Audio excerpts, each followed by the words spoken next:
Welcome to the Curious Case channel, where mysteries are best unraveled, like secrets shared over a warm cup of coffee. Today, let me take you on a journey to the windswept coast of Alderby Cove, a place that appears serene on the surface, but underneath, the waves whisper of long-buried truths.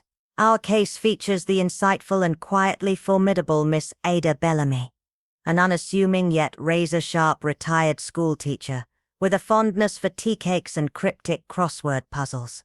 Go ahead, settle into your favorite chair, sip something hot, and let's peel back the layers of this enigma together.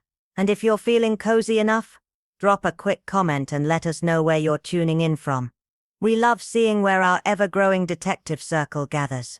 Now then, on with the mystery. The village of Alderby Cove was not the kind that welcomed change easily. Its cliffs were chalky white, its streets cobbled and narrow, and its silence thick with memories. When Miss Bellamy arrived, invited by her former pupil, now Mrs. Elsie Fenwick, spring had just begun its quiet thaw, though the air still held a sharpness that made every chimney puff like a sigh. Elsie's cottage sat at the edge of a crumbling cliffside path, weathered and watching. But behind her usual cheerful welcome, Miss Bellamy detected something strained, tight smiles, darting glances, and the kind of nervous laughter that never reached the eyes. The real tension, however, brewed during an afternoon tea, with two other villagers, Reverend Mallory, whose voice trembled more than his teacup, and Miss Eudora Clay, the village's self-appointed historian, with a rather theatrical air. Conversation danced from local festivals to stormy weather, but as Miss Bellamy had learned long ago, true stories often begin in offhand remarks. They found her diary, Miss Clay had said with a hush, fingers curling around her teacup. In the chapel crypt, can you imagine? Elsie had gone pale. Reverend Mallory dropped his spoon. It was locked, he muttered. No one's had a key in decades. They were referring, Miss Bellamy soon discovered, to Iris Thorne, the vicar's daughter, who vanished 42 years ago, on the eve of her wedding. Some say she eloped. Others whisper she walked willingly into the sea. But her body was never found, only a trail of red rose petals leading from the vestry to the cliffs. Iris's name was rarely spoken, her portrait long since taken down from the chapel wall, her memory buried beneath layers of silence. Until now. Now there were strange goings-on, a candle lit each night in the crypt, though no one entered, faint organ music at dawn, and the scent of roses wafting through locked doors. But what chilled Miss Bellamy most wasn't the haunting tale.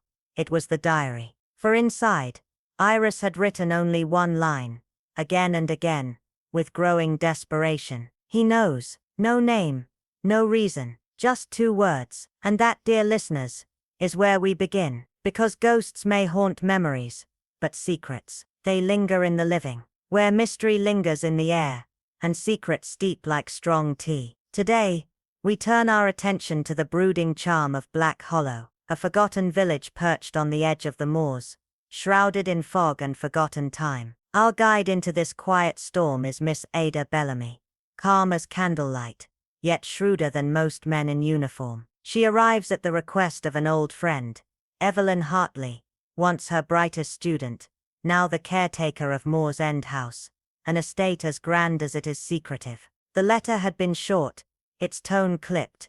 Something isn't right here. I need someone who sees what others overlook. Ada's journey ends just as the village clock strikes 11. The air is laced with peat smoke and something subtler, something uneasy. Moor's End stands at the village's edge, a great structure cloaked in ivy, its windows dark even in daylight. Evelyn greets her with a smile too wide, her fingers trembling against the folds of her coat. There's been sounds, she says quickly, and things moved in the night. It's not the house, it's the grounds. They say the boy is back. The boy, an old name breathed like a warning. Miss Bellamy remembers, in 1963, a child vanished on that very estate. Thomas Eden. He was 6, barefoot, holding a tin whistle. They found neither him nor his shoes, only the whistle left on the doorstep 3 days later, wet with dew, and wrapped in a lace handkerchief. Locals muttered about the Whispering Oak,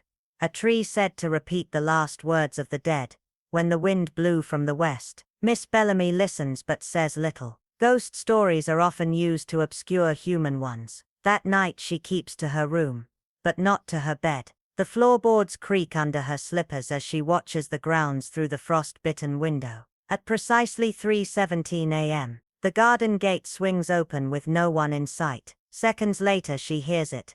3 soft whistles, then silence. No wind, no movement, only the deep and terrifying stillness of something waiting. In the morning, Evelyn finds a scrap of fabric caught on the rose trellis outside. A strip of child's pajamas, long yellowed with age. But the roses aren't blooming, not in this season, and certainly not on a bush that was reportedly uprooted a decade ago. Later that day, a letter arrives. No stamp, no name, just a single sentence scrawled in uneven ink. He remembers the ones who forgot. Ada folds the letter slowly, her eyes narrowing as she walks the grounds. She kneels beneath the whispering oak, brushes away damp leaves, and uncovers the faint trace of initials carved deep into the bark.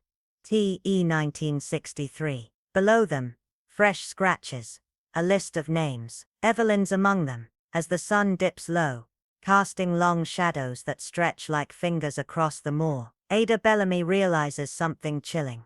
The past here hasn't rested. It's been watching marking time, waiting for someone to return. And now, with the whispers rising again and the names appearing one by one, it has begun to speak. The drawing room at Moor's End had the air of something deliberately composed. Chairs arranged too symmetrically, cushions too puffed, and a silence that pressed down like a held breath. The Hartleys, Evelyn's distant cousins, waited within, 3 of them dressed in the soft, dull tones of wealth that has grown weary of itself. Introductions fluttered in the air like napkins caught in a breeze. Miss Ada Bellamy, welcomed with a practiced smile from Lucilla Hartley, the matriarch whose eyes shimmered with frost rather than warmth, the elder brother Marcus, thin-lipped and twitching at his cufflinks, and Daniel the younger, boyish in build but with a gaze too heavy for his years. Tea was served with trembling hands, and too many spoons, and Ada immediately sensed the fractures, conversations that paused half a beat too long, glances that ricocheted between guilt and dread, and Daniel's hands, which trembled just enough to smear the jam across his scone like a wound. It took less than 5 minutes for the real topic to surface, disguised as idle curiosity. "You've heard about the grounds, I imagine," Lucilla said, eyes fixed firmly on her teacup. Ada gave a polite nod. "Only what Evelyn mentioned. Sounds in the night. A figure by the whispering oak." Marcus scoffed, but there was no conviction in it. "Villagers have always whispered about this place. They call it the Hollow for a reason." But Daniel flinched. Barely, but enough. Ada tucked that detail away. The conversation bled into safer topics, but the fear never left the room. After tea, Daniel offered to walk Ada and Evelyn through the garden, a gesture that came too quickly, his mother's stiff nod confirming it had been agreed upon beforehand. As they stepped outside, the sun was already sinking behind the trees, casting long, reaching shadows across the overgrown paths. Ada walked slowly, deliberately, her eyes tracing the outline of the house. It had the bones of grandeur, but age had worn it thin. Curtains hung limp in the windows, some drawn as if to keep something out, or in. And then she saw it, a narrow side door, painted the same grey-green as the wall around it. So carefully matched it nearly disappeared. Its brass handle gleamed from frequent use, but the lock below bore deep scratches, as though someone had fumbled with a key in panic.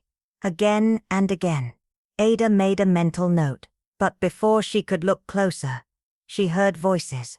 2, faint, behind a half-open pantry door, a man and a woman, servants by their lowered tones. "Gone again. I swear it was there yesterday." "You're sure?" "The brooch, the gold one with the stag's head.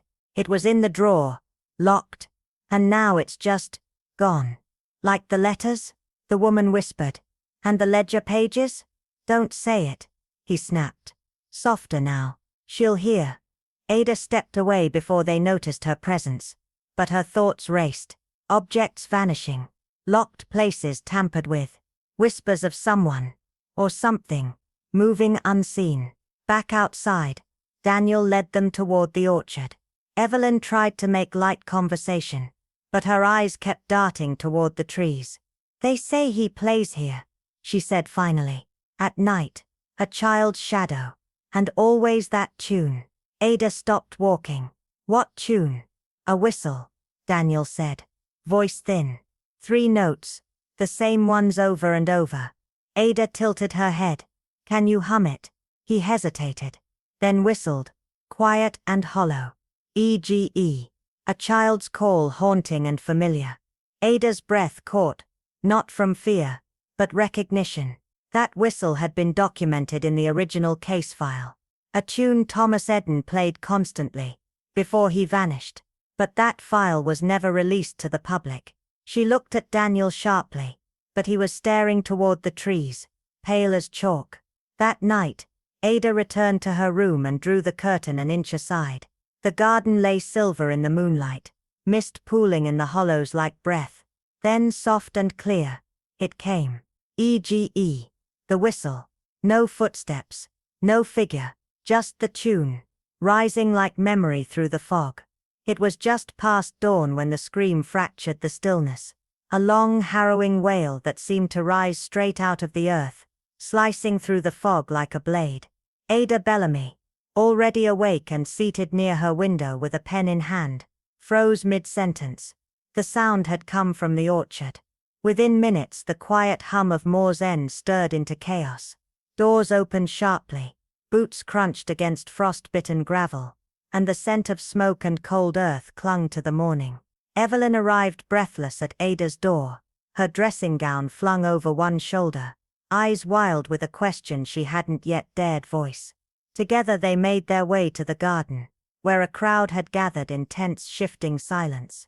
At the center, beneath the twisted branches of the old oak, lay a man, still, eyes open to nothing, his head lolled at an angle no body should hold, and his hands splayed wide, were caked in damp soil, as though he'd tried to claw his way out of something, or into it.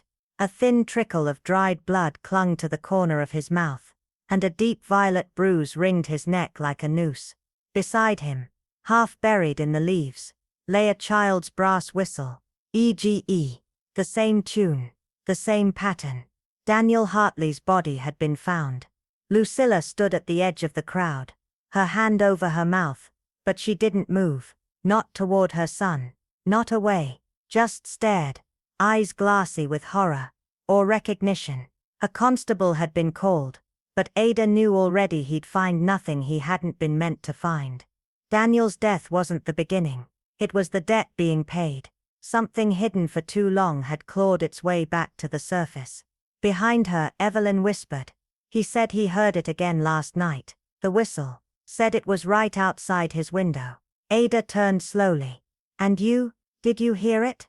Evelyn nodded, her face pale. "We all did." The crowd began to break apart, villagers retreating to their homes with murmured prayers and darted glances toward the house. But Ada lingered.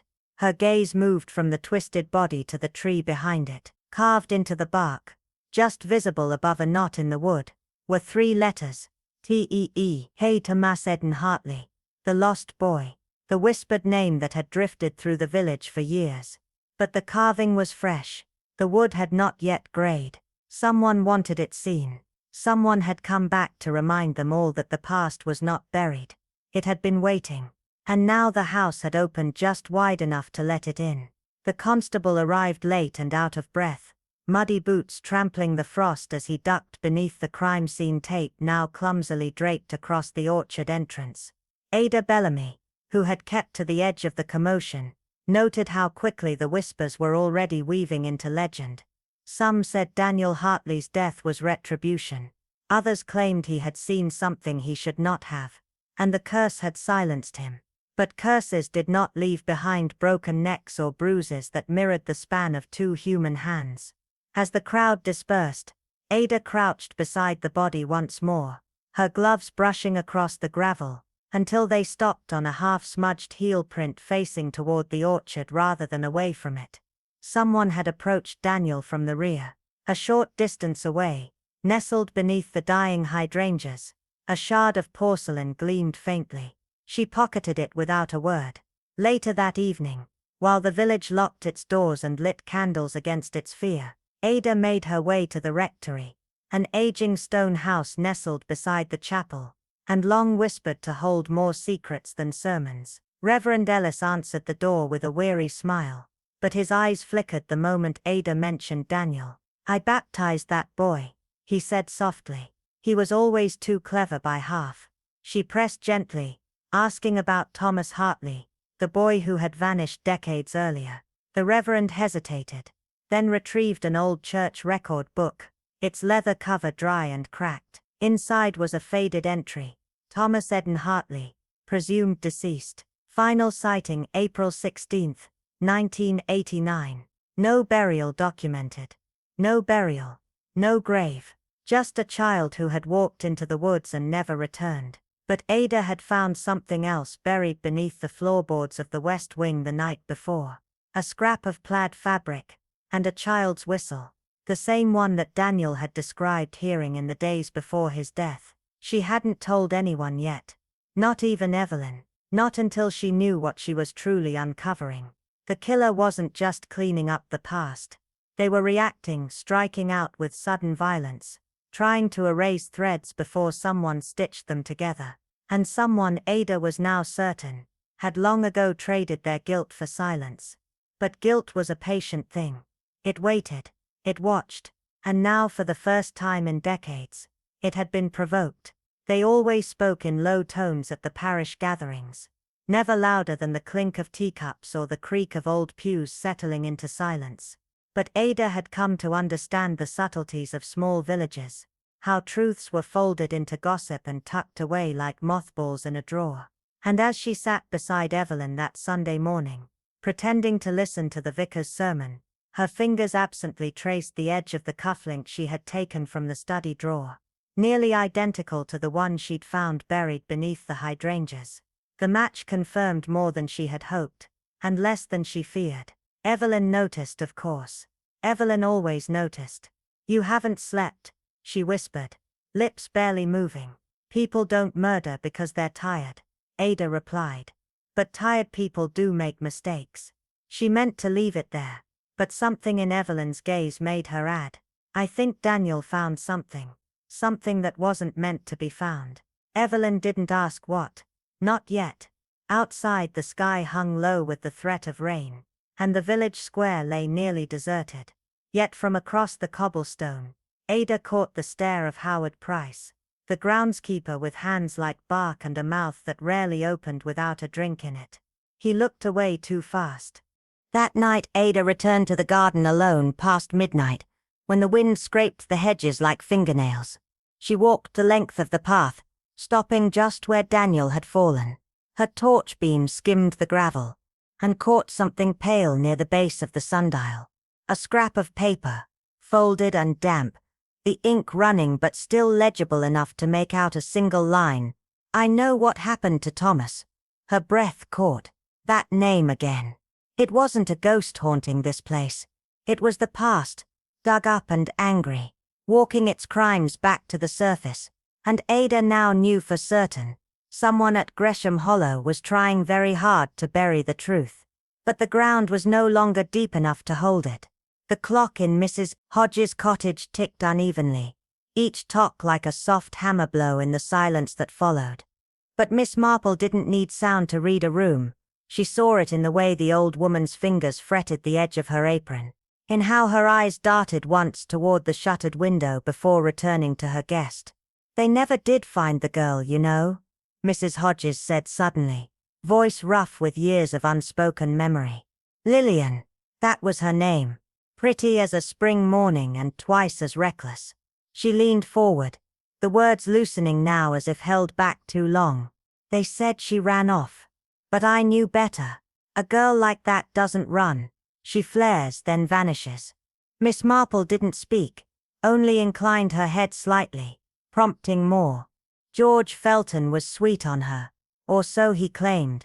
"I think he knew what happened, even back then." Might be that's what brought him back to dig at it. Stir up what was best left buried.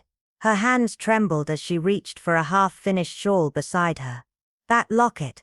When I saw it, I remembered something. The morning Lillian vanished, Lady Margaret came into the garden barefoot, said she'd been sleepwalking. But her hem was muddy, and her hands, well, they looked like they'd clawed through dirt. Outside a breeze whispered through the hedgerows, but inside the stillness returned, heavy as confession. Miss Marple, she added softly. There are ghosts here, but they don't walk. They sit quiet in parlors, drink tea from china, and pretend the past can't find them. As she rose to leave, Miss Marple offered only a faint smile, but her mind raced. Lady Margaret's locket, George's bruised throat, and a girl who once disappeared beneath the hush of respectability. Truth, she knew, had a peculiar habit of rotting from the inside out, and little Witchford's pleasant surface was beginning to smell faintly of something long dead and freshly disturbed. That night, as the village of Little Witchford settled beneath its quilt of darkness and the wind tiptoed through hedgerows, like a conspirator, Miss Marple sat alone by the fire, her knitting untouched, her thoughts wound tightly around something far more complex than yarn. The girl's nervous confession echoed in her ears, not the content so much as the tremble beneath it, the kind born not of guilt, but of knowing something she had no place to know. A woman's voice, older, from the shadows of Gossington's garden, someone who wanted their presence hidden, yet their intent heard. And then there was the housekeeper, whose neat statement now frayed at its corners like old lace, awake before dawn but claiming otherwise. Why? Miss Marple had seen it too often. Lies never wore new shoes. They left familiar prints. She took out a notebook, small and discreet, and began to draw connections. Not lines but impressions, whispers of motive rather than hard evidence. George Felton, once disgraced, returns with knowledge dangerous enough to threaten the fragile peace stitched across the hall's storied past. Lillian, vanished, yes, but never truly forgotten, her name still stirring discomfort like dust beneath an undisturbed rug. And Lady Margaret, composed to a fault, whose sleepwalking tale all those years ago suddenly felt more like misdirection than malady. The missing locket, the odd footprint, the unnatural stillness of gravel, where a man had died violently, all fragments of a picture someone had tried too hard to keep smudged. Miss Marple stared into the fire, its flames dancing like half-spoken truths, and felt the pieces shift into place, not fully, not yet, but with just enough clarity to know that the footsteps were no longer a ghost story whispered over garden hedges. They were a message, deliberate and dangerously timed, meant to resurrect the past at the precise moment the present became untenable. And whoever had taken that risk was growing desperate. She leaned back, eyes glinting, and murmured, almost to herself, "Ghosts don't plan murders, but guilty hearts often wear masks more convincing than any spectre." As Miss Marple walked the village's quiet streets, the evening air, still and thick with the weight of secrets, seemed to press in around her. The village of Little Witchford, so often wrapped in the comfort of its routines, held its breath as though it too feared the truth that was closing in. The mystery that wound through its cobbled lanes like the mist in the early hours was no longer just a series of whispers, but a living, breathing thing. Miss Marple, of course, had always known that secrets do not fade away quietly. They settle into the earth, growing roots, twisting through time until someone stumbles across them, and when they are disturbed, they resurface like old ghosts demanding attention. The footsteps had been part of that surface, a deliberate tap of movement, too careful to be innocent, too intentional to be anything but a carefully rehearsed act. That night, as Miss Marple lay in bed, the steps echoed once more, haunting the edges of her awareness. Yet now they carried a peculiar familiarity, almost like the rhythm of something rehearsed, not by the dead, but by the living.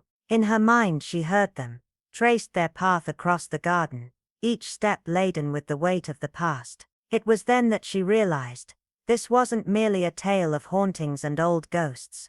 It was something much more calculated, something reaching out from a past that refused to stay buried, trying desperately to cover its tracks. The next day, she wove a web of questions, each one seemingly harmless, each one carefully framed with the pretense of innocent curiosity. As she visited the post office and bakery, her inquiries were casual, woven into everyday conversation. Yet beneath the soft, polite tones, Miss Marple was gathering the final pieces of a puzzle composed of forgotten details and careful omissions. She wasn't searching for a single lie, but the pattern they formed when they all converged. People, she knew, lied for all sorts of reasons.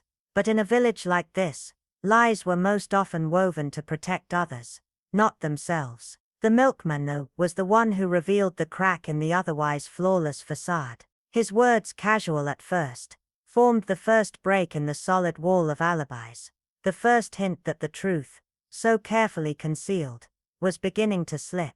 The more she listened, the more she saw how deeply the village had woven its own version of the story, a version so complete, so convincing, that even its creators were starting to believe it. But Miss Marple could see through the weave, and she knew that the truth, no matter how well hidden, would always find its way to the surface, one step at a time. He had been up long before dawn, as milkmen always were, their routines ingrained in the quiet rhythms of the village. The sky was still a deep indigo when he had set out, and he distinctly remembered seeing a flicker of light through the small kitchen window of Mrs. Apprentice's cottage, a light that shouldn't have been there, not at that hour. Mrs. Apprentice had firmly claimed she was sound asleep until well after sunrise, but the milkman's memory was unshakable. It was a small inconsistency, almost trivial in the grand scheme of things, yet to Miss Marple, it was a clue. Small things, the seemingly insignificant, had always been her specialty. She had learned long ago that nothing in a mystery was ever truly small. Every detail was a piece of a larger picture, no matter how faint it might seem. When she casually inquired about the light while speaking to Mrs. Apprentice, the poor woman turned an alarming shade of pink, her response stammering and disjointed. She had woken briefly, she said, to fetch some water, but then completely forgot about it. The explanation was flimsy, and Miss Marple's keen eyes noticed the telltale signs of discomfort, the way Mrs. Apprentice twisted the corner of her apron nervously, until the fabric creased sharply under her fingertips.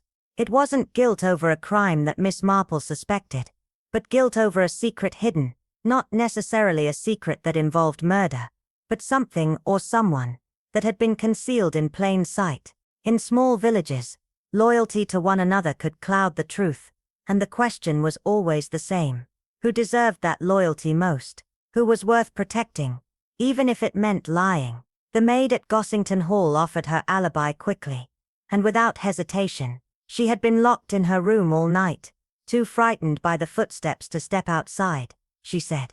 Her fear was believable, but Miss Marple's gaze lingered for a moment too long, her sharp eyes noting the details most others would overlook. She saw the darkened hem of the girl's skirt, faintly damp despite the afternoon sun. It wasn't the rich, earthy soil of the garden paths, but the thin, sticky mud that clung just outside the side gate, where the lawn sloped gently toward the orchard. Miss Marple said nothing at first, merely complimenting the girl's embroidery, the one thing she could see clearly, but she noticed how the maid's hands trembled slightly as she smoothed the apron, betraying the tension she tried so hard to mask. Lies, as Miss Marple knew well, were often easiest to tell when you didn't have to remember the physical truth. But this girl's hands were far too honest. That muddy hem had traveled somewhere it shouldn't have been, somewhere she couldn't deny, and that Miss Marple was certain, was the truth hiding behind her trembling fingers. The maid might have known more about the footsteps than anyone, and possibly more than she was willing to admit. Then there was the villager who relied on the church clock for his alibi. He was sure of the time. The clock had struck 5 when he heard the footsteps, and he was certain the sounds came immediately after.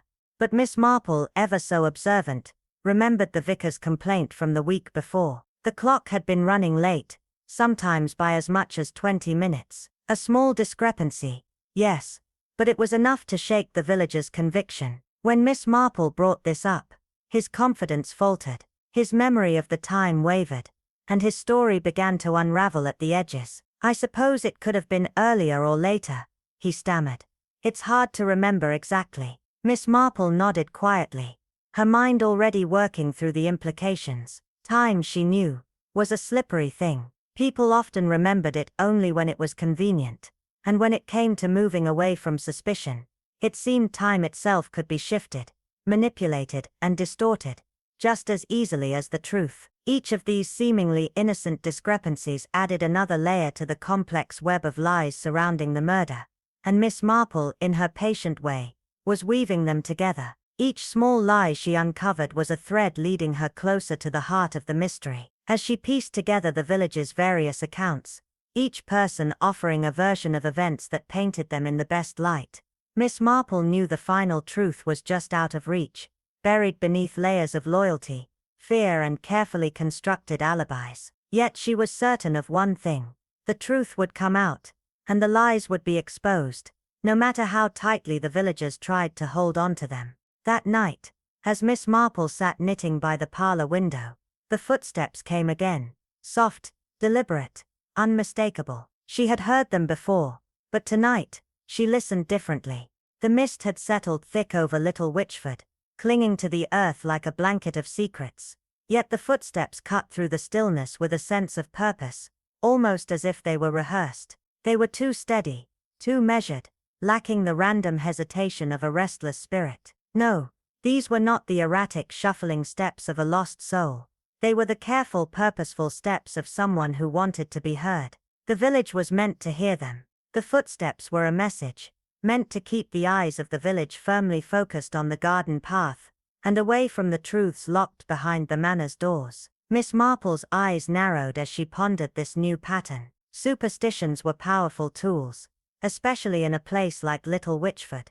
They could wrap an earthly crime in the shroud of the supernatural, clouding judgment and hiding the truth under layers of folklore. Ghosts, legends, and haunted footsteps, they had all served the same purpose: to keep the villagers looking in the wrong direction. For years, someone in this village had been playing this very trick, and Miss Marple now realized just how deep it ran. It wasn't just one person trying to protect themselves. It was a network of people, all working in concert to shield the same figure. The footsteps, the stories of hauntings, the whispers of fear, these were all distractions, carefully planted to divert attention away from what really mattered. Miss Marple set aside her knitting, her mind snapping into focus. It was clear now this was no ghost story. It was a conspiracy that had taken root in the village, quietly stitched together over the years, and held fast by the ties of loyalty and fear. The fear had only grown stronger with time, and now, the truth was ready to break free. The footsteps were only the beginning, and Miss Marple knew that the secrets buried deep within the manor were far more dangerous than anyone had dared imagine. But what could be so dangerous, so deeply hidden, that even murder was considered a better option than letting it come to light? The village had shielded that secret for so long, but the unraveling had begun. It took 2 pots of tea, along with Miss Marple's patience and gentle coaxing, to draw out the truth from old Mrs. Bellamy. The old woman's hands trembled as she spoke, her voice dropping to a whisper as though the walls themselves might overhear. It was after Lillian disappeared,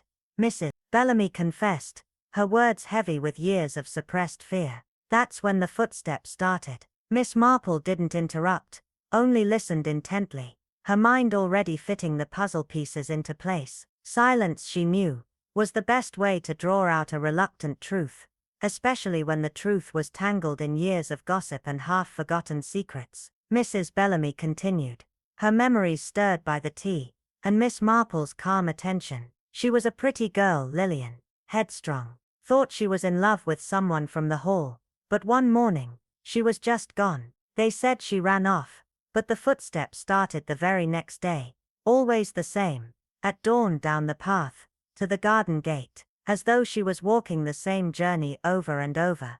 Mrs. Bellamy's hands clutched her shawl tightly, her knuckles white as she relived the painful memory. Miss Marple nodded slightly, acknowledging the woman's words without comment. Ghosts, she knew, rarely left footprints behind, but guilt and memory, Those had a way of lingering, of leaving traces long after the living were gone. And this was no ordinary ghost, no wandering spirit. These were the footsteps of someone whose memory had been stitched into the very fabric of the village. The tragedy of Lillian's disappearance was not only a matter of love lost, it was a wound that had been reopened again and again. Each step down that garden path a painful reminder of what had been concealed. The next part of the story came from Mrs. Weatherby, her voice low with the thrill of scandal, as though she were daring to speak something forbidden. There was talk, of course, she began, her eyes darting about as if expecting someone to overhear. Talk about Lillian. And someone from the hall, not a servant. No. Far worse. Someone above her station.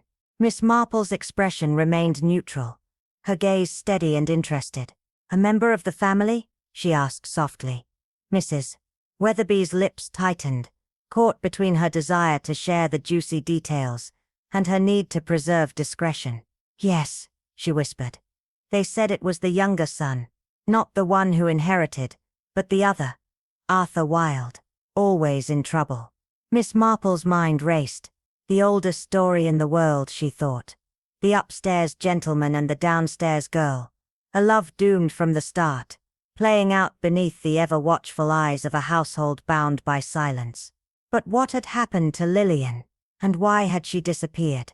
And why, after all these years, did the footsteps continue? Mrs. Weatherby paused, as if she were weighing her words carefully. And when she disappeared, she trailed off, as if the very mention of the girl's name still carried too much weight.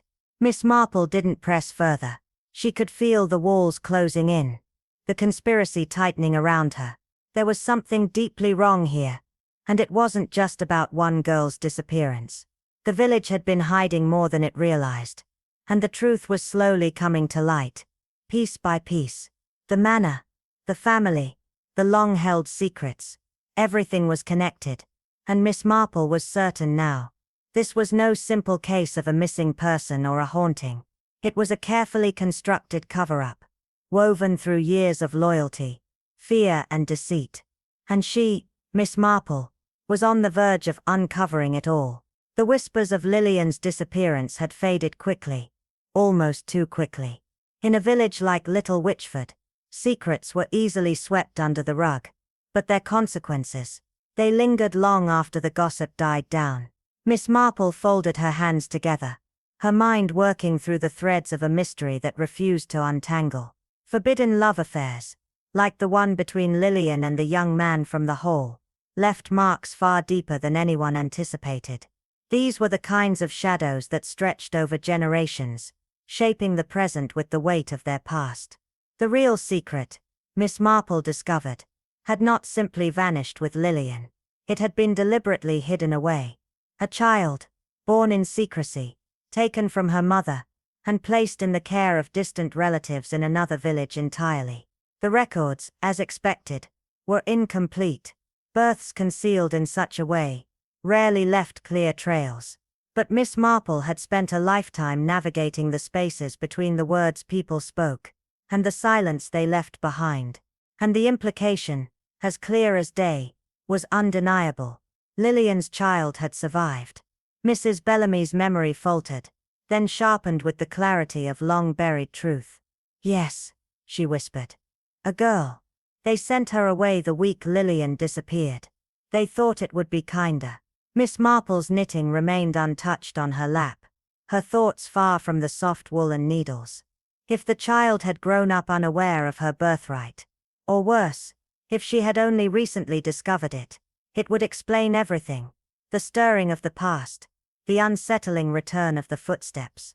Love affairs were dangerous, yes, but lost heirs were far more lethal, especially in places where inheritance was everything. The day Lillian vanished, the footsteps had been heard for the first time. That much, everyone agreed upon. But what Miss Marple found curious wasn't merely the fact that the footsteps were heard. It was the precise path they followed. Down the back stairs, along the gravel path, past the garden gate, and then just as suddenly as they had begun, silence. It was an exact replica of the route they took now every morning. as if the footsteps weren't some wandering phantom but a deliberate reenactment of a long-lost journey. A journey that would never be forgotten, not if those behind it could help it. Miss Marple's mind turned over the possibilities. The footsteps weren't meant to frighten, not in the way the villagers thought.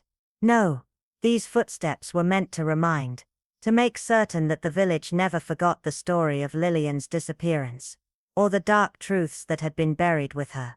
But who, exactly, needed to be reminded? And why? Ghosts, Miss Marple knew, walked for themselves. They haunted the places where they had lived, left traces of their existence in the corners of the world they had once inhabited. But these footsteps? No, they weren't the work of a ghost. They were a carefully orchestrated performance, meant to pull the village's gaze toward the past, to keep the real question hidden beneath layers of fear and superstition. Her mind went back to the people who had known Lillian, the ones who had worked at Gossington Hall when she disappeared. A short list, but a dangerous one. Mrs. Hodges, the gardener's wife, the housekeeper with her conveniently selective memory, and of course the surviving members of the family, Arthur Wilde among them. If George Felton had known about the child, and Miss Marple was increasingly certain that he had, it explained his sudden and untimely death. It also meant that someone else, someone close to him, had known as well. In Little Witchford, knowing too much was a dangerous thing. Miss Marple's suspicions grew as she dug deeper into the records. Disappearances, she had long believed, were often simply unsolved murders in disguise. When she finally tracked down the old parish records, the letters buried in a dusty box beneath the vicar's stairs, she found what she had feared. Lillian's disappearance had never been formally investigated. Everyone had assumed she simply ran off, perhaps to London, perhaps to vanish without a trace. But there was one old letter, written by the former housekeeper to her sister, that hinted at something far darker. It spoke of blood, just a small amount, but enough to leave a stain, and Arthur Wilde had sworn them all to silence. Blood, silence, footsteps. Miss Marple's thoughts began to fall into place. This was no innocent disappearance. This was a carefully concealed crime, a murder disguised as a mystery. And the footprints, the whispered legends, were all part of the cover-up. Lillian hadn't left the village alive. The blood on the path had been the first clue. As Miss Marple walked back toward Mrs. Weatherby's cottage that evening, the fog creeping low over the village, she couldn't shake the feeling that everything around her had been transformed into something half-remembered, as though the very air itself was stitched with forgotten truths. The village, once so quaint and peaceful, now felt like a place caught between the past and the present, a place where secrets refused to stay buried for long. The past had not merely returned to Little Witchford. It had never truly left. The footsteps that echoed every morning weren't just a sign of something long buried trying to claw its way to the surface. They were a warning, a message, a reminder that someone who had survived that fateful night so many years ago was still here, still holding the threads of the village's story, manipulating fear and superstition to keep the truth hidden. But Miss Marple knew, as she always had, that murder was a force that couldn't be controlled for long. It had a way of forcing the darkness to bleed into the light, no matter how hard one tried to keep it concealed. Whoever had killed George Felton, whoever had left that body by the garden gate, was no ghost. No, they were alive, flesh and blood, desperate to either keep the past buried forever, or to use it, to drag it into the open for their own purposes. Miss Marple felt a certainty now, deep in her bones. The footsteps would keep walking. Their echoes would grow louder, until she finally answered the question that had been left unasked for so long. Why had they started in the first place? But before any answers could be found, the scream came. It shattered the eerie silence of the morning, cutting through the mist like the crack of glass. It came from Gossington Hall, a sound so pure, so raw in its terror, that there could be no doubt something dreadful had happened. Mrs. Weatherby, still wrapped in her dressing gown, rushed to the window, her breath catching in her throat. "The hall," she whispered, fear creeping into her voice. "Something's wrong." By the time Miss Marple reached the front steps of Gossington, the house was alive with frantic energy. Servants stood in tight groups, clutching at their aprons, whispering in hushed, panicked bursts. The younger son stood in the hall, pale as death, his back rigid, his hands shaking by his sides, as if trying to suppress something far more dangerous than shock. The chaos felt contained, like a storm waiting to break. Inside the library, the scene unfolded in the most gruesome of ways. A body sprawled across the hearthrug, a member of the family struck down by a single brutal blow to the head. Blood had pooled beneath the skull, seeping into the old carpet in a cruel, deliberate fashion. Miss Marple's hands, which had only moments ago been resting on her knitting, now lay calmly on the back of a chair, her eyes narrowing as she took in the scene. She did not flinch. Sudden violence, she knew, was often the culmination of slow, simmering fear. The kind of fear that built up over time, the kind that twisted its way through the years, until the dam finally broke, and the hidden horrors came spilling out. It wasn't the murder itself that piqued Miss Marple's interest, though. No. It was the reactions, the subtleties of how each person in the room responded that mattered. The gaunt elder sister pressed a hand to her mouth, her eyes dry, cold and calculating, even in the midst of what was supposed to be grief. The younger son, Arthur, stood apart from the others, his trembling hands at his sides. His shock seemed genuine, but there was something about his isolation, his stiff posture, that suggested a deeper unease, perhaps guilt, perhaps fear. The housekeeper, standing near the door, crossed herself, her eyes darting nervously, as though she feared something far worse than death might come walking through it at any moment. And the maid, poor, pale, shaking, avoided even looking at the body, her gaze firmly fixed on her own shoes, as if the weight of the moment could be avoided by simply pretending it wasn't happening at all. Miss Marple knew that grief took many forms. Some people wept, some people screamed, and some retreated into the corners of themselves, pretending that the world was not as it seemed. But in a house like this, where secrets ran as deep as the bloodline itself, these reactions were as telling as any confession. The tension in the room was thick enough to cut with a knife. Each person in that library hiding something, each one wrapped in the kind of guilt that could no longer be denied. As Miss Marple stood there, watching the scene unfold in front of her, the pieces of the puzzle began to fit together with chilling clarity.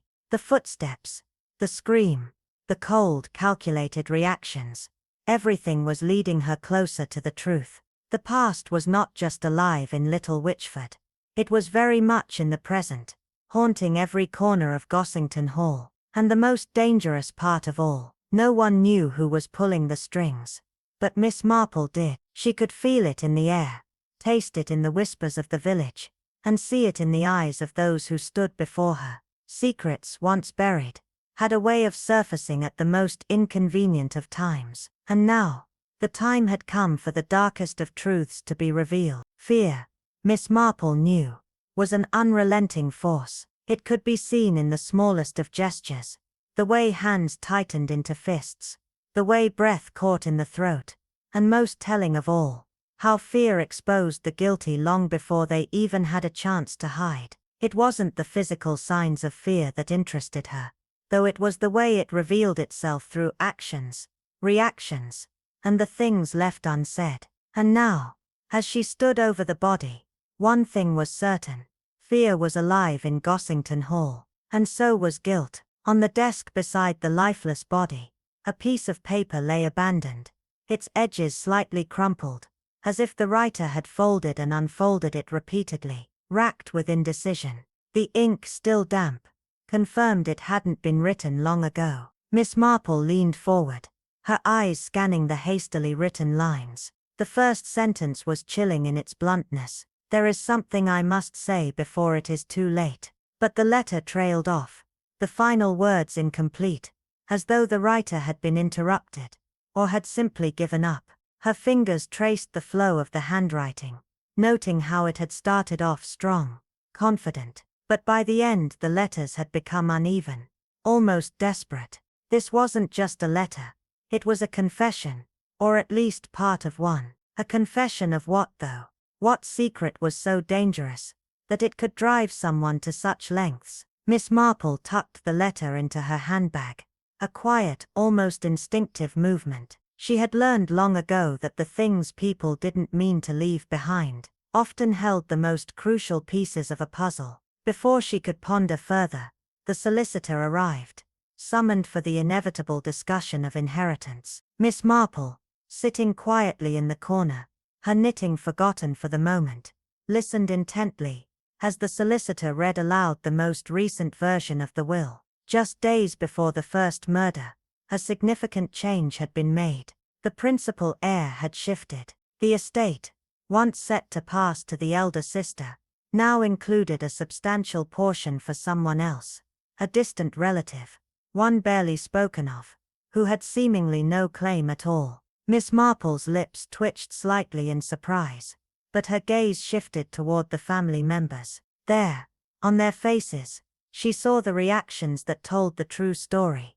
The flicker of relief on one face, the panic on another. Wills, she knew, were rarely about fairness. They were about power, control, and most often, secrets. Later, as the sun began to dip, and the silence of Mrs. Weatherby's parlor settled around her, Miss Marple laid the will across her lap, and studied it carefully. The paper was unnaturally crisp, far too fresh for a document claiming to amend the complicated matters of a family estate that had been decades in the making. But it wasn't the paper that made her pause.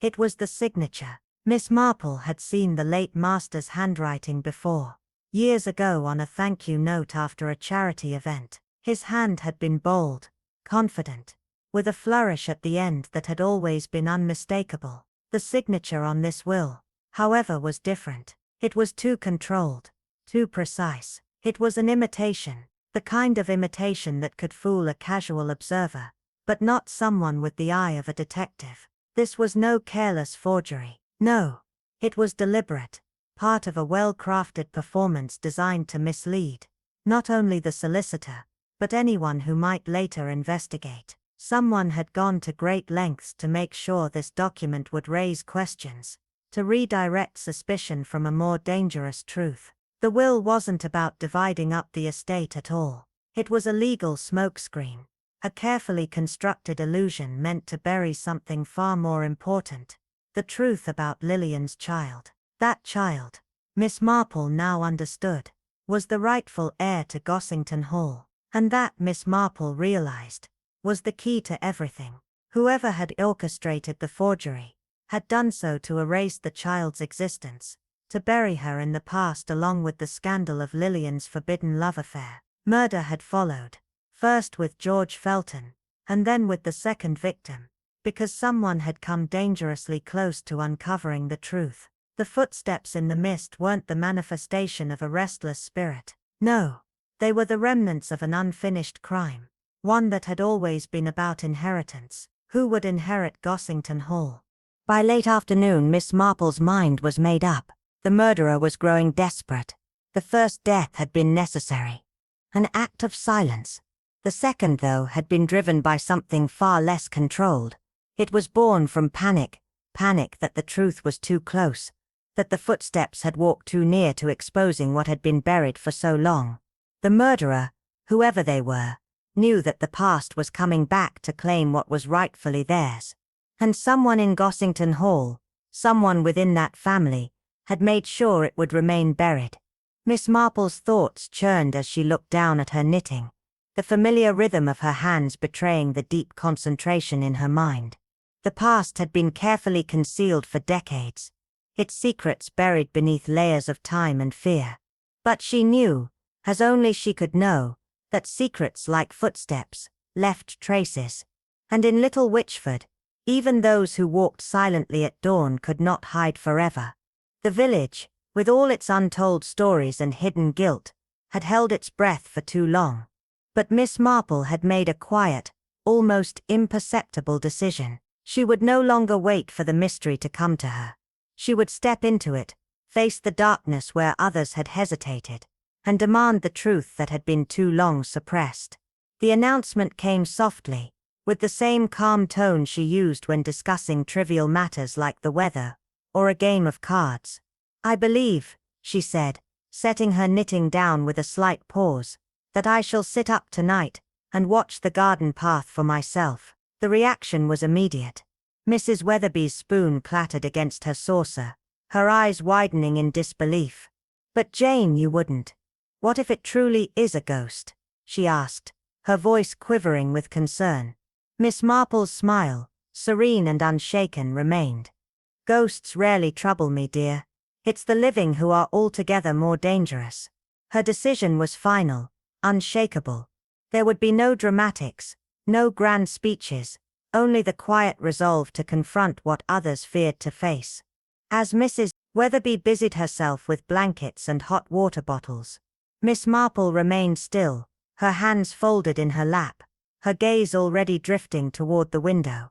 What had walked that path in the mist had been seen by many, but understood by none. That, Miss Marple knew, was about to change.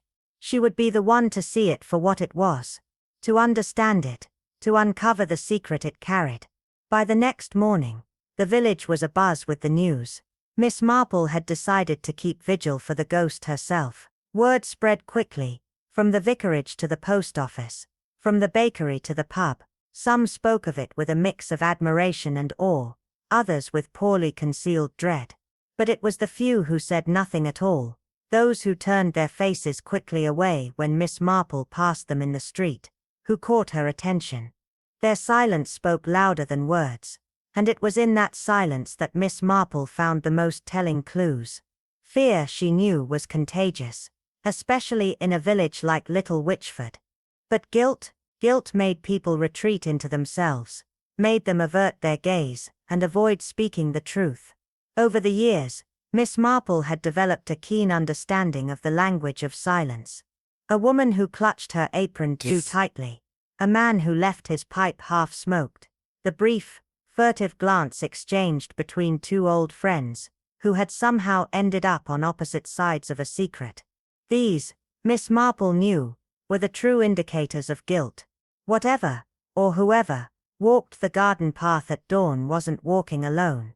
The entire village walked with it.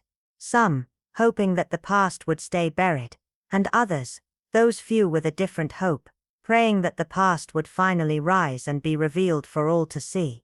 Before dawn, Miss Marple was already seated by the window, her shawl draped across her knees. The cold air outside had seeped into the room, but her mind was as sharp and clear as the crisp morning. The mist, thick and swirling, curled along the garden path like a living thing, its ghostly tendrils reaching out, as if to pull her into the past. And then they came. The footsteps. Soft, deliberate, unhurried. They traced the path exactly as it had been described to her, from the back door to the garden gate. There was no hesitation, no faltering to suggest the confused wandering of a ghost. Each step was measured, purposeful, knowing exactly where it was meant to fall. Miss Marple made no sound. She didn't move, didn't shift in her seat. She simply watched. Her breath barely disturbed the stillness of the room, as she absorbed every detail of the quiet reenactment unfolding before her eyes. There was no doubt in her mind now. These footsteps were no accident. They were a message, and she would be the one to decode it. The moment Miss Marple simply watched, her eyes locked on the faint trail of footsteps disappearing into the eerie stillness of the garden gate, she felt an unsettling clarity settle within her. The fog clung to the ground like a living thing. But these footsteps, their quiet, deliberate rhythm, belonged to something far more tangible. Ghosts, she knew, rarely walked with such purpose. These were the steps of someone who had walked this path before, not out of aimless wandering, but with a quiet and almost painful precision. It wasn't the forgotten weight of time that moved them, but something far more compelling. Someone who remembered every indentation in the soil, every creak of the worn wooden floorboards of the house. Someone whose body knew the way through fear and now perhaps, through guilt. Miss Marple's mind began to turn in a slow, methodical dance. She had observed the carefulness of the footsteps, the way they never wavered, always placing each foot exactly where it had been placed years ago. Every step seemed deliberate, rehearsed. They paused, as they had many times before, beneath the window where Lillian had been seen, the last time she was known to be alive, the morning she vanished without a trace. It wasn't just a pause, it was a calculated one, far too theatrical to be anything but staged. Miss Marple's fingers tightened on the edge of her knitting, her heart racing slightly as the pieces fell into place. These footsteps weren't just memories trying to make themselves known. They were meticulously orchestrated. They had been planned, crafted, made to perform in front of an invisible audience. Someone had carefully constructed this illusion, hoping to convince the villagers that this was indeed a ghostly visitation. But ghosts, Miss Marple knew, did not rehearse their appearances. Only the living had that kind of control. A subtle, sharp realization pierced her thoughts as she continued watching. This wasn't a haunting. Not at all. This was the carefully managed display of someone who had much to hide. Someone who wanted the village to believe in the footsteps, so they would never look beyond them. It was a veil, a cover-up, a distraction meant to keep the darkest truths hidden beneath the fog. Whoever had been walking this path night after night was not trying to keep the memory of the past alive. They were using it as a tool. Fear was their weapon, and in its grip, they could manipulate the present by casting a shadow over the truth. The village was being kept in a state of perpetual suspense, forever haunted by the fear of something they didn't fully understand. Later, sitting by the hearth with a cup of tea in hand, Miss Marple allowed herself a moment to reflect on the performance she had just witnessed. It was not mere theatricality, it was a ritual. Every footstep, every pause was not an accident. It was a confession stretched out over time, repeated night after night, as if the guilty party could rid themselves of their burden by reliving the crime without ever admitting to it. But it wasn't the murder they were reliving. It was the path that had led them there. It was the slow unraveling of a decision that could never be taken back, the heavy burden of guilt that needed to be confessed, if only in the form of ghostly steps through the mist. It was the last act of someone too terrified to confront the truth directly, but too desperate to remain silent any longer. As Miss Marple set her knitting aside, she couldn't help but feel the peculiar sadness of it all. It was a kind of tragedy, this guilty ritual, an attempt to undo the past, to reverse the course of events by repeating the journey toward them, even if the steps themselves could never be taken back. The true weight of guilt was not the fear of punishment, but the agony of never being truly understood. It was this, more than anything, that had driven someone to tread that same path again and again, each time hoping, perhaps, that this time the truth might finally emerge in the fog. But it never did. The footsteps always ended at the gate, the spot where Lillian had vanished, and Miss Marple knew with quiet certainty that the gate held the answer. Not the house, not the path, but the gate itself, the place where the story had frozen, where the truth had slipped into the mist, and been replaced by silence.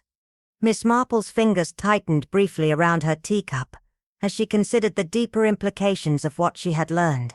Ghosts were only useful as a distraction, tools to hide the places where no one was meant to look.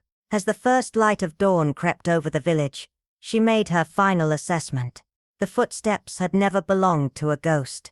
They had belonged to a living person, someone who had used fear to keep the village at bay, to prevent anyone from questioning the past. Whoever had walked those footsteps for all these years had no belief in the supernatural.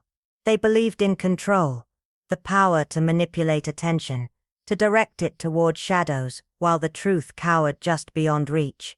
Fear had been their weapon, a tool to conceal the truth beneath layers of fog. But Miss Marple had seen through it. The one who had walked at dawn night after night was no ghost.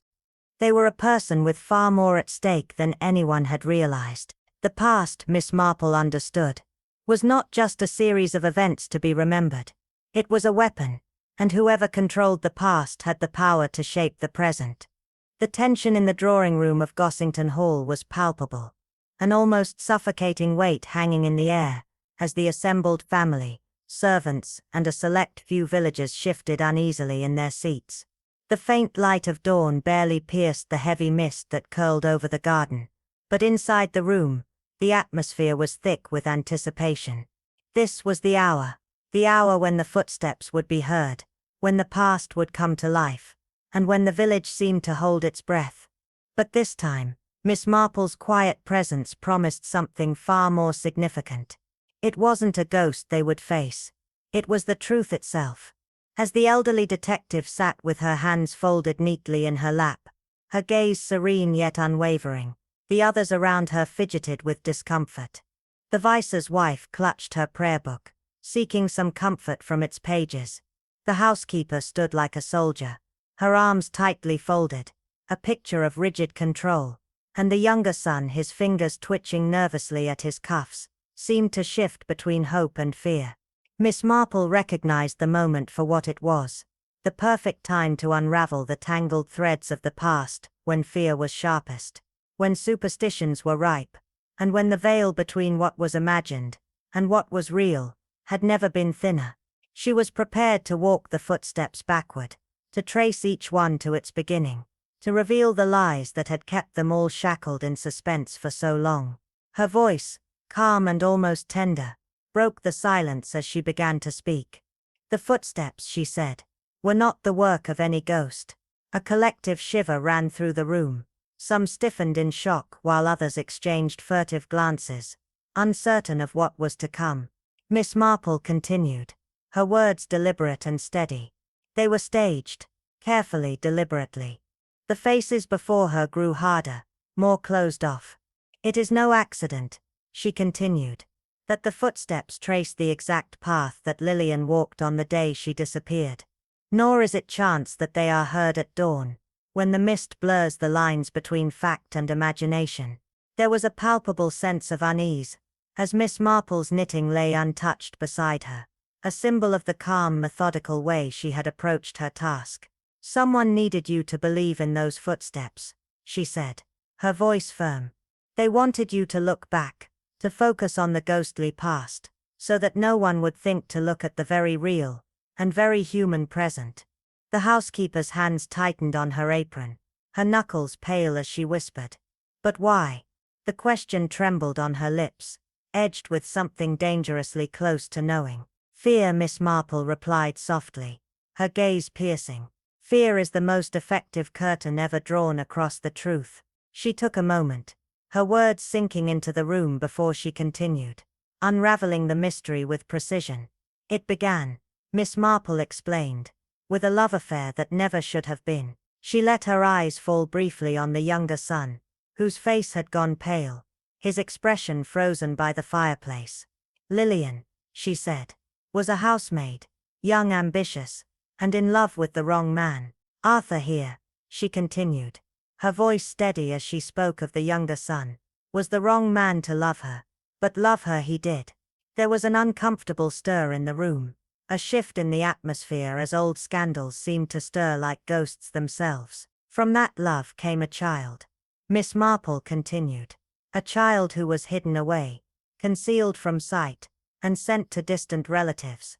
Her very existence was a threat to the family name."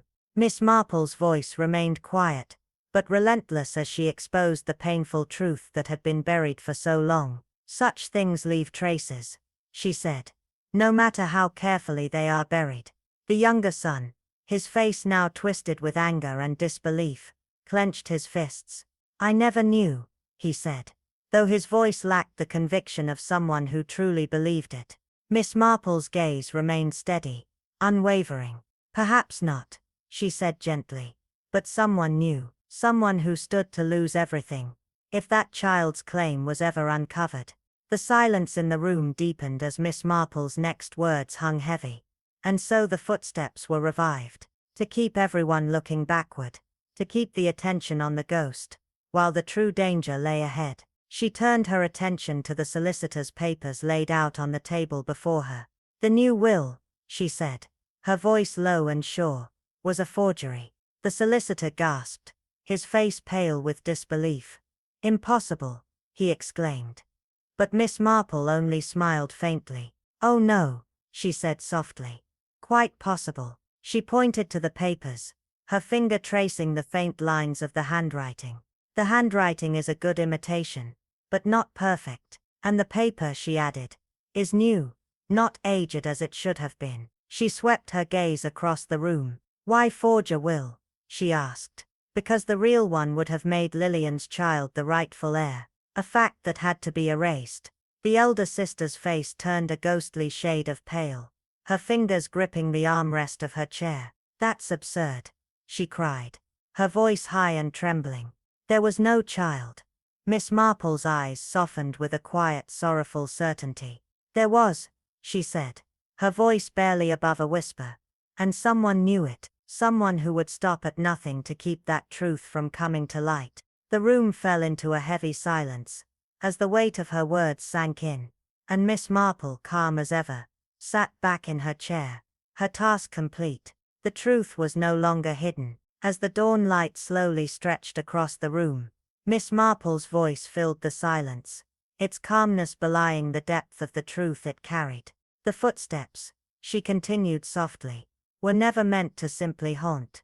They were a shield, a decoy to keep the real danger hidden. But it was never just about the money. It was about keeping the wrong heir firmly in place, controlling the family's legacy. And George Felton knew this.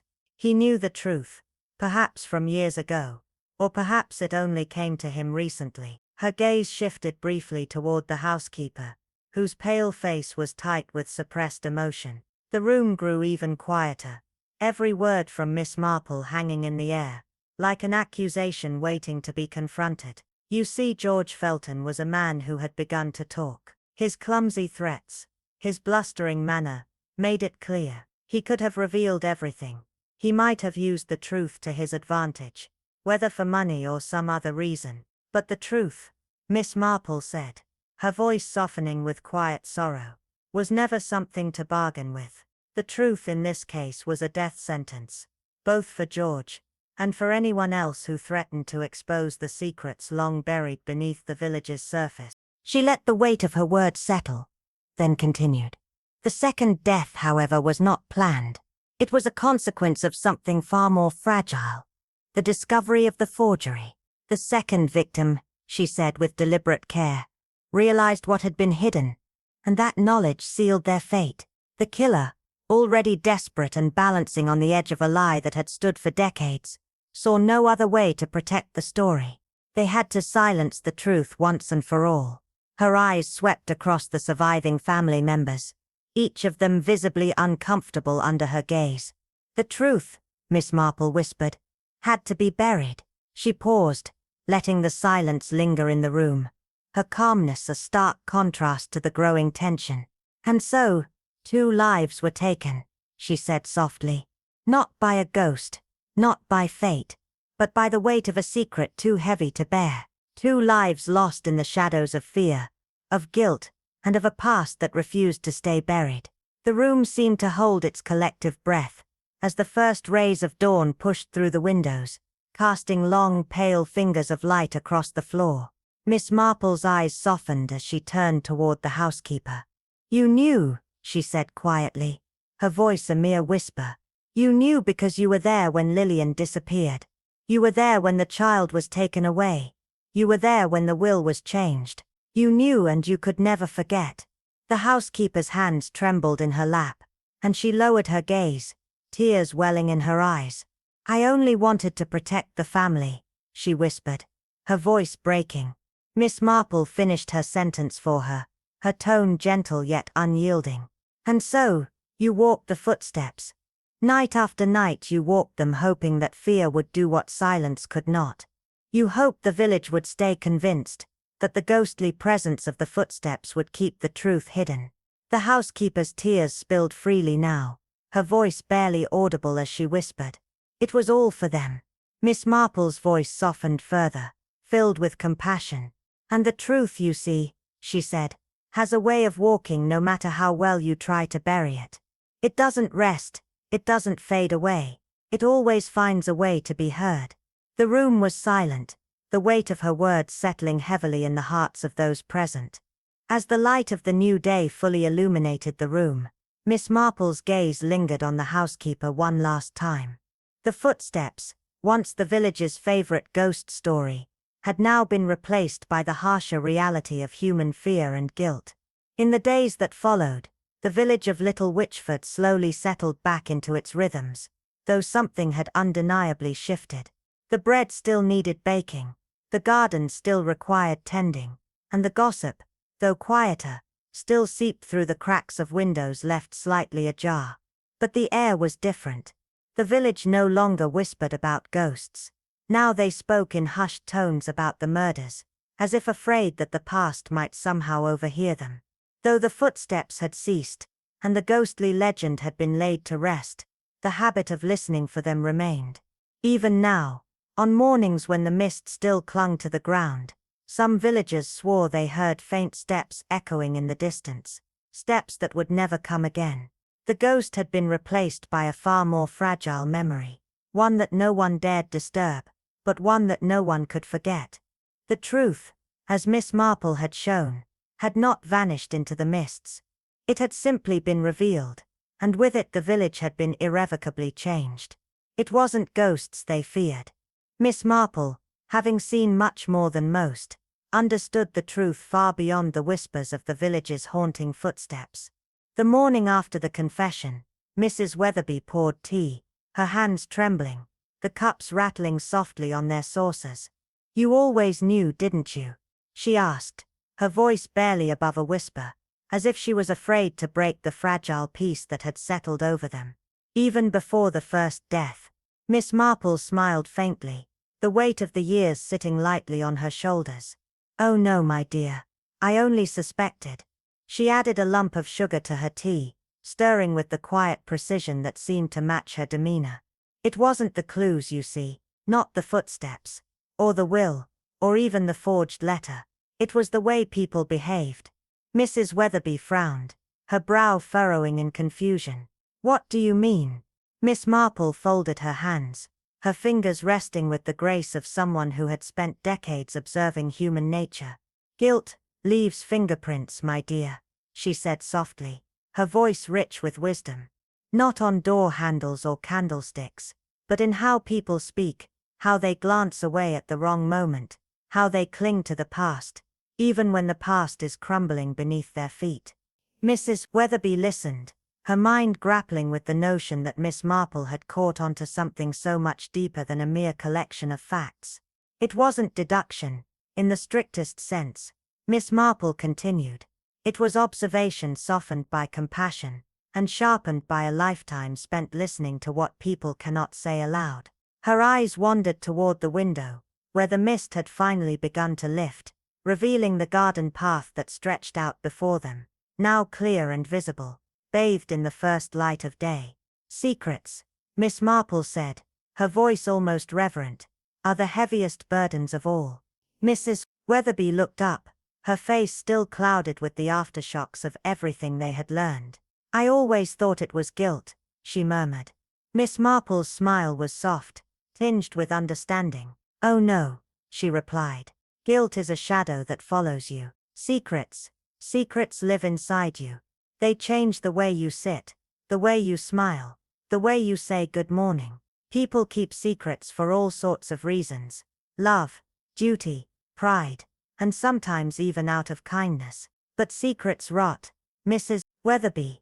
Miss Marple's tone was grave now, her gaze steady.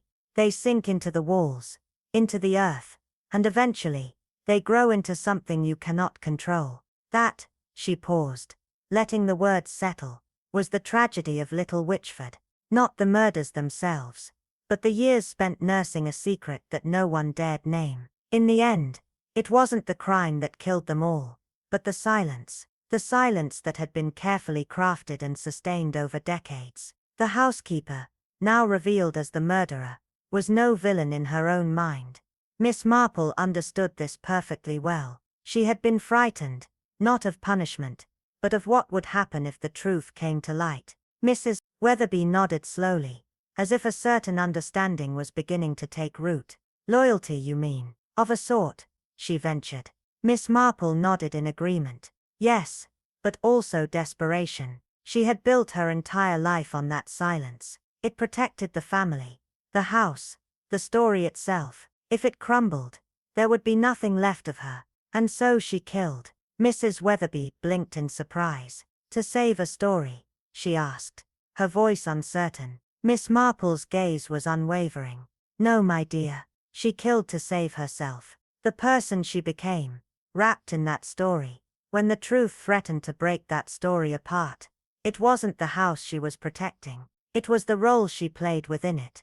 The weight of the conversation seemed to hang heavily in the air. Mrs. Weatherby leaned forward. Her curiosity piqued. Do you think she was evil? She asked. Miss Marple's smile was faint, almost imperceptible, but it carried a lifetime of understanding. I've lived a long time, dear. Long enough to know that true evil is exceedingly rare. She set down her cup, the delicate porcelain clinking softly against the saucer. Most crimes, even the most terrible ones, are born not from evil, but from weakness. The weakness to face shame, the weakness to confess, the weakness to let go of the past before it devours you. Miss Marple's eyes darkened slightly, as though seeing something far deeper than the surface events. The housekeeper didn't kill out of hatred or greed. She killed because she could not bear to stand in the light of truth. She had lived so long inside a lie, that it had become the only home she knew.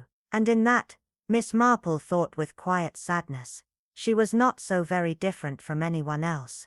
Though the footsteps had ceased, Miss Marple knew that their echoes would linger, faint but undeniable. Villages were like that, full of footsteps no one could hear, but everyone could feel. Every place, she said softly, carries its own footsteps, some made by the living, some by the dead. Mrs. Weatherby shivered faintly at the thought, her gaze fixed on the distant horizon. Do you think they'll ever forget? She asked, her voice filled with uncertainty. Miss Marple's reply was gentle, but her words carried the weight of something unspoken. No, dear, but forgetting is not always the point. Sometimes the only way to truly lay a ghost to rest is to remember it properly. Not as a legend, not as a superstition to frighten children, but as a simple human truth. A girl who loved the wrong man, a housekeeper who could not bear the weight of silence, and a village that preferred a ghost story to the far more unsettling truth.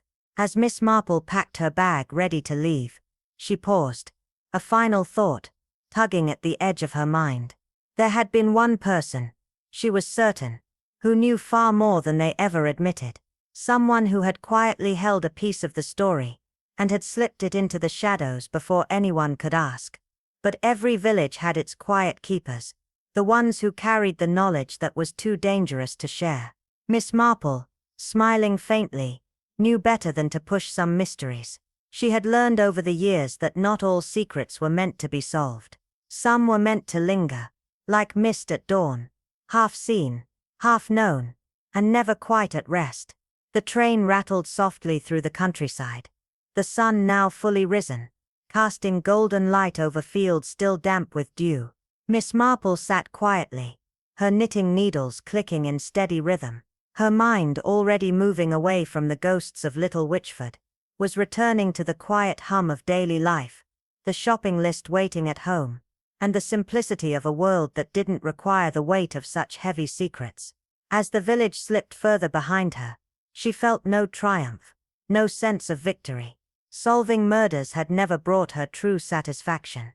What moved her most was the quiet hope that with the truth laid bare, the village might learn to be kinder to its own ghosts. After all, Miss Marple thought, every village has them. The only question is whether they will haunt or be remembered. And what happens, she mused, when you realize the greatest mysteries aren't about ghosts or curses, but about the secrets we bury to protect the people we love?